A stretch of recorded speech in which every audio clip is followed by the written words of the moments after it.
Assalamualaikum warahmatullahi wabarakatuh. Allah Subhanahu wa Ta'ala melaknat iblis dan menjadikannya sebagai penghuni kekal neraka karena enggan bersujud pada Nabi Adam alaihi salam. Di momen yang sama malaikat Jibril dan Mikail menangis keras melihat temannya diusir dari surga. Menurut Imam Al-Ghazali selaku ahli filsafat dan tasawuf, iblis sebelumnya adalah makhluk Allah yang paling taat.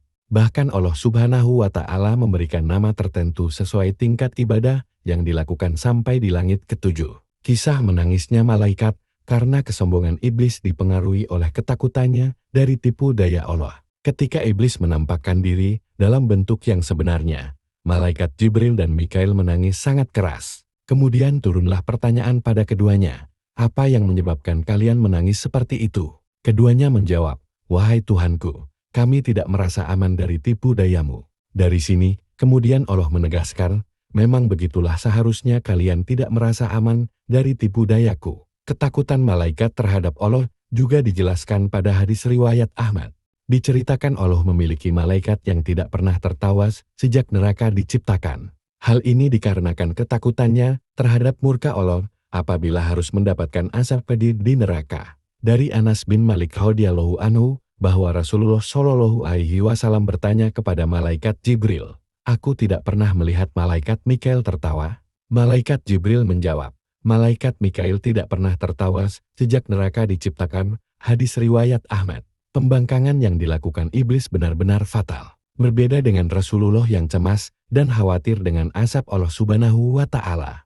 Meskipun hanya sebatas perubahan musim dan angin yang berhembus terlalu kencang. Abu Said Al-Khudri radhiyallahu anhu meriwayatkan Rasulullah Shallallahu alaihi wasallam bersabda, "Bagaimana akan bersantai-santai sedangkan malaikat peniup sangkakala Israfil telah meletakkan sangkakalanya ke bibirnya seraya menunggu perintah untuk meniupnya." Iblis adalah kabilah malaikat bernama jin. Ibnu Abbas berkata, sekiranya iblis tidak termasuk malaikat, maka dia tidak diperintah sujud.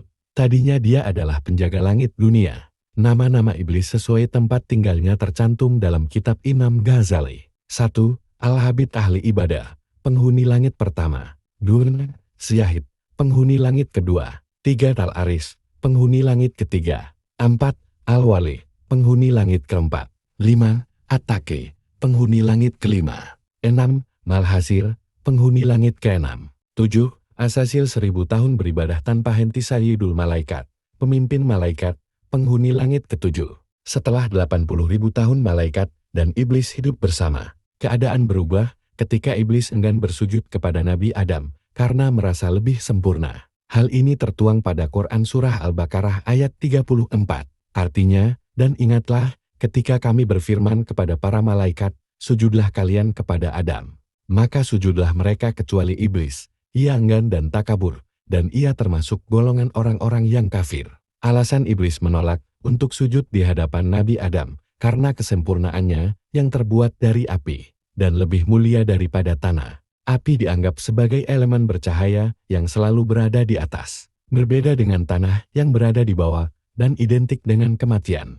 Kesombongan iblis tercantum pada Quran Surah Al-A'raf ayat 12 yang berbunyi, artinya, Allah berfirman, apakah yang menghalangimu untuk bersujud kepada Adam di waktu aku menyuruhnya? Iblis menjawab, saya lebih baik daripadanya, engkau ciptakan saya dari api, sedangkan dia engkau ciptakan dari tanah. Oleh sebab itu Allah melaknat iblis dengan merubah bentuknya hingga membuat malaikat Jibril dan Mikail menangis. Ibnu Abid Dunya dalam Maqaid Syaitan, Ibnu Abi Hatim dan Abu Syaya Mentahring dari Sa'di bin Jubair. Dia berkata, Allah melaknat iblis yang berubah bentuknya dari bentuk malaikat. Dia pun menjadi bergetar dan berteriak, maka setiap teriakan di dunia berasal darinya hingga hari kiamat tiba. Selain itu, iblis juga meminta penundaan kematian dan diizinkan Allah Subhanahu wa Ta'ala tetap hidup hingga hari kiamat. Kemudian iblis berkata, demi kemuliaanmu, sungguh aku tidak akan keluar dari hati anak cucu Adam selama rohnya masih dikandung badan. Karena itu, kita sebagai manusia biasa hendaknya selalu mempertebal keimanan dan ibadah kepada Allah Subhanahu wa Ta'ala. Jangan sampai iblis berhasil menghasut dan membawa diri kepada keburukan yang berujung pada siksa neraka yang amat pedih. Wallahu alam bishawab. Wassalamualaikum warahmatullahi wabarakatuh.